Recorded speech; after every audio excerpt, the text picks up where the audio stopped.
Today we're going to talk about solving equations with variables on both sides of the equation.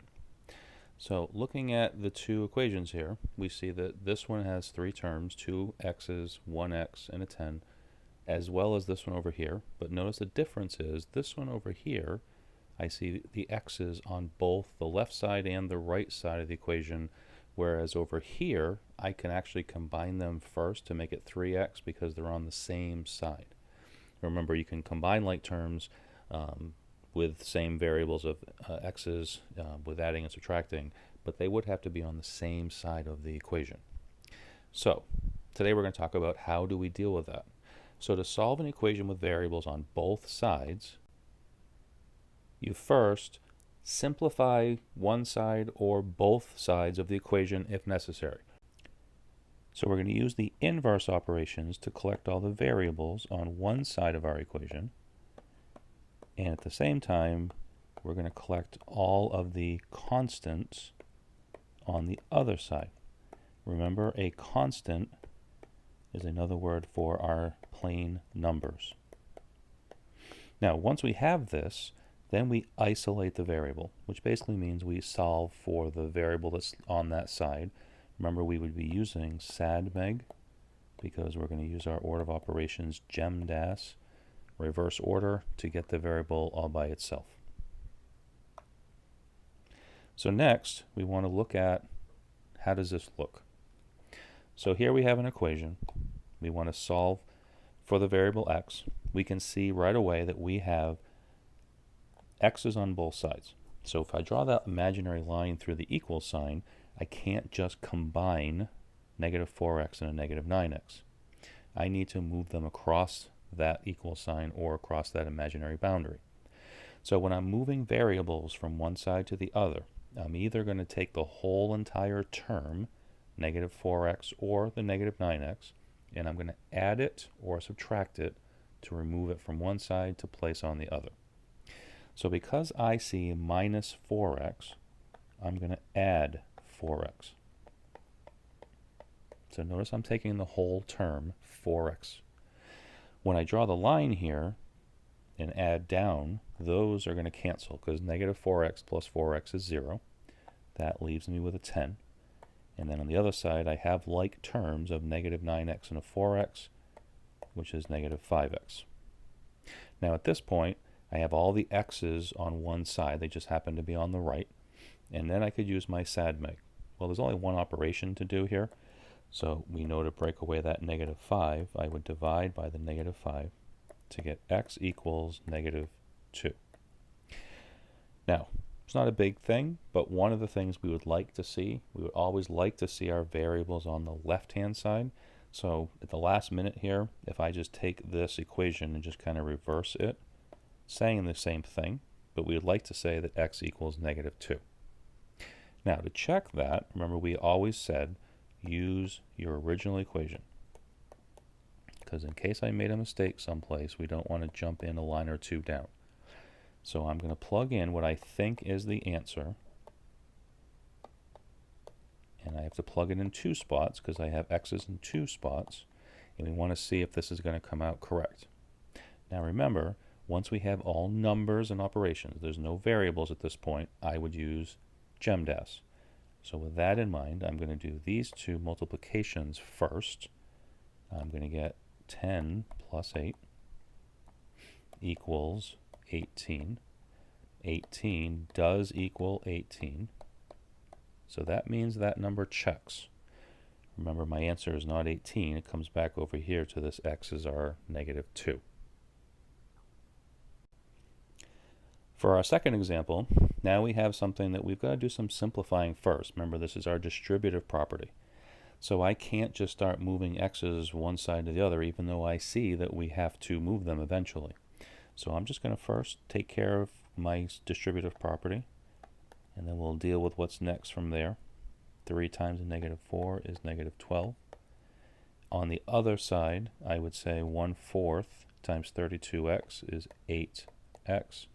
1/4 of 56 is 14. So there we are, just breaking up the group. But we do still have this imaginary line coming down through our equals sign. and the x's are on opposite sides, so I can't just combine them to make 17x, which is a common mistake that people will make. On this one, I'm going to actually bring the 8x over to the left. Reason being, number one, we'd like our variables to be on the left to end this, and also, if I think this out, my 9x minus my 8x will be a positive x, which will make things a little bit easier than dealing with negatives. On the other one, we went the other way for a different reason, but it doesn't matter if you want to bring these to the left, or if I wanted to bring the 9x to the right, that's certainly fine too. I'm just choosing to go this way. So 9x minus 8x is x minus 12. The 8x minus 8x cancels and leaves me with 14. Then, again, I have GEMDAS to look at. There's only one step here, so I only have to do the plus 12 to both sides. And when I draw my line, the 12s cancel. X equals 26. So that's what I think my answer is. So again, on the check, so remember the check, I really do need to go right into the original equation. So the x is going to come out, 26 goes in, and we have to see if it equals. So 1/4, 32 times 26 plus 56, and these should work. So again, all numbers means GEMDAS, so I'm going to have to work inside the groupings first, so that 3 is going to wait for a bit. I'm going to do 3 times 26, which is 78. Over here, this 1/4 has to wait a little bit. When I do 32 times 26, I get 832. I stay inside the groups. I stay inside the group over here. When I do 3 times 74, I get 222. And 1/4 of 888 is also 222, so it checks. Then I can say my answer is definitely x equals 26 because it checked out, and that would be the solution to this equation. So then we sometimes run into this situation. So equations do not always have one solution. Sometimes they do. The two that we just did have one solution. So an equation that is true for all values of the variable is called an identity. And what we say is it has infinitely many solutions. And what that means is no matter what I plug in for the variable, it is always going to work. On the other side of that, though, we sometimes will have an equation that is not true for anything that we plug in. And that we call no solution. On the no solution ones, just don't be tricked by thinking that it means that the answer is 0, because 0 is a solution. If it's no solution, that means nothing I could ever plug in will work. So let's see these two examples. So for example A, again, the very first step we want to do is we want to break up the groupings, combine any like terms before we decide if we need to move things across to solve. So if I do my distributive property, I get 15x plus 6 equals 15x. So I have variables on both sides. So again, to go across, I can't just make that 30x. To move these across from one side to the other, I would subtract 15x from both sides. That would move them off of the left, leaving me with a 6. But notice what happens over here on the right. What also happens? These two cancel. And when they cancel, I still need to put something down here. There is something that still needs to be part of this equation. What is 15x minus 15x? Well, it is 0. So notice at this point a couple of things are happening. The variables are all gone. So I can't say the answer is x equals 6. I can't say the x equals 0 because there are no variables here. So what I want to do is look at this as a statement. So the question is, does 6 equal 0? Answer is no, it does not. This is not true. 6 will never equal 0. So what we would write here is no solutions. We want to make sure that we don't say the answer is 6. We want to make sure that we don't say the answer is 0. It is no solutions. Okay? Let's try the next one. So on this next one, again, I have some work that I have to do first. So if I do negative 2 times 4y, I get negative 8y. Negative 2 times 1 is negative 2. And on the other side, I have negative 8y minus 2. Some of you probably can already see where this is headed. So again, variables on both sides. What I'm going to need to do is add 8y to both sides to move those 8y's together. Notice they're going to cancel, leaving me with a negative 2. They're also canceling and leaving me with a negative 2. So again, just like in example B, at this step, there are no more variables. Just like here, there are no more variables. So when you have no more variables, you just look at your answers. Does the left side equal the right side? An equation says they should equal each other. So without the variables, the question really is, does negative 2 equal negative 2? And yes, that's always true. So no matter what I plug in, this tells me I have infinitely many solutions. So again, you don't want to give this answer as the answer is negative 2. Negative 2 is an answer, but I can plug in any number, any fraction, any decimal, and if I run my equation correctly, I will get the exact same thing equaling the same thing on the other side every single time. So those are two that you got to be careful and pay attention to. If your equations ever, as you're sifting through and working your steps, have a variable left over, then you only have one answer. If the variables disappear, if the left side equals the right side, it's infinitely many solutions. If they disappear and the left side doesn't equal the right side, then there's no solution.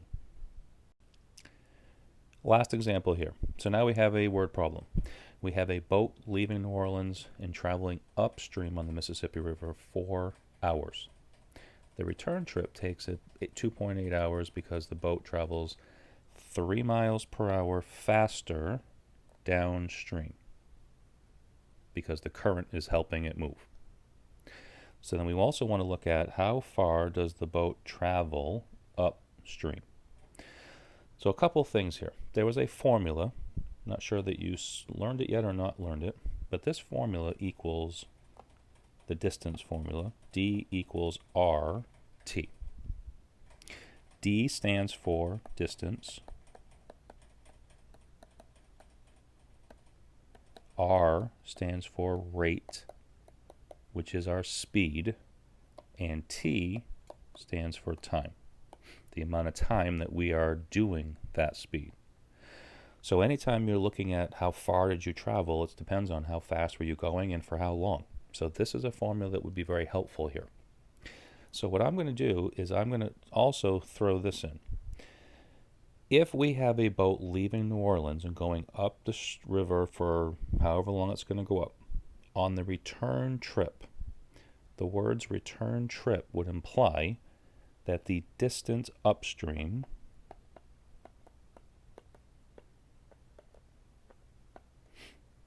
distance up equals the distance down.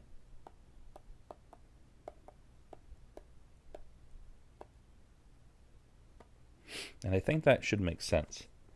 They're not saying the boat's going from New Orleans upstream, then going someplace else, then going someplace else, then coming back to New Orleans. The way that they've worded this, the boat is going from one spot upstream and then returns to come back. So we're going to go with the assumption that the distance upstream is the same coming back. Why that's important is Because if I make my two equations, the distance upstream, if I look at the formula, the distance is equal to this rate times time.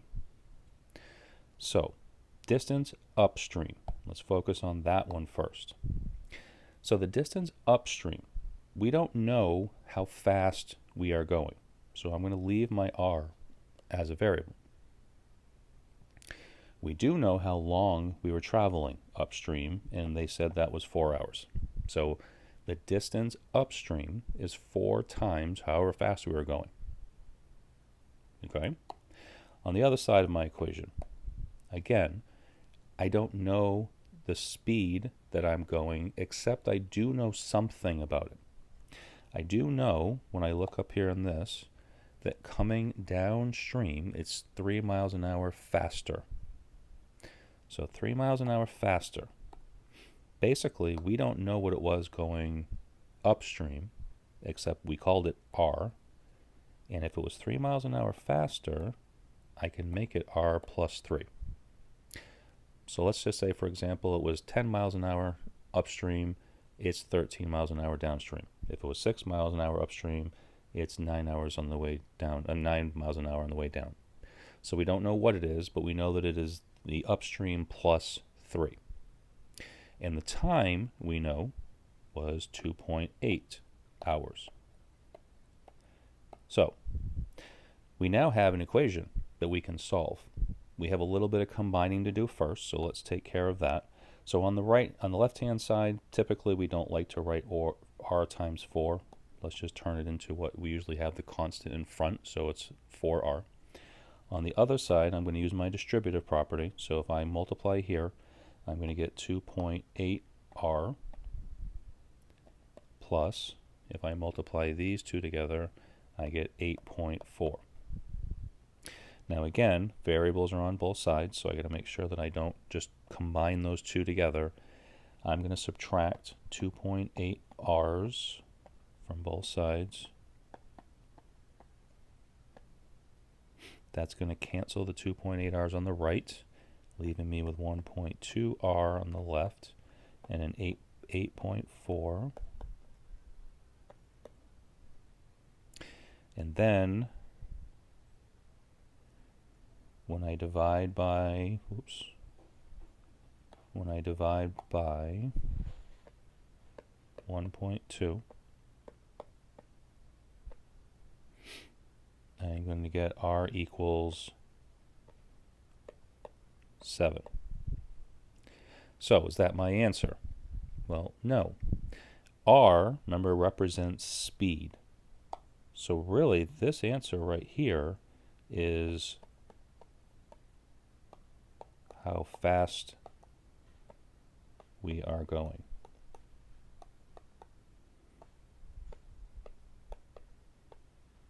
So that's not really answering the question. So what I do need to do is I can go into either one of these. I can use the distance up DRT formula. I could use the distance down. So how far is actually going to be the D that we need to figure out. So we have the rate of 4. The R we now know is a 7, which means the distance is 28. Now we have a distance, so we know that the route was 28 miles. If I had plugged it into the r plus 3 times 2.8, I would also get 28 miles. To me, 4 times the 7 was faster than trying to do 4 plus 3 times 2.8. Okay? So that's how you do these equations with variables on both sides. As a quick refresher, you first get as much as you can combine and simplify the left side as much as you can on the right side. Then you bring the variables all to one side, and it doesn't matter which side you pick. If the variables stay still amount of them, then you're going to get one solution. You just use your SADMEG steps. If the variables disappear, you either have no solutions or infinite solutions. Hope that helps. Please feel free to let me know if you have any questions when I see you, or if you want to just let me know on another time. I'll be happy to help.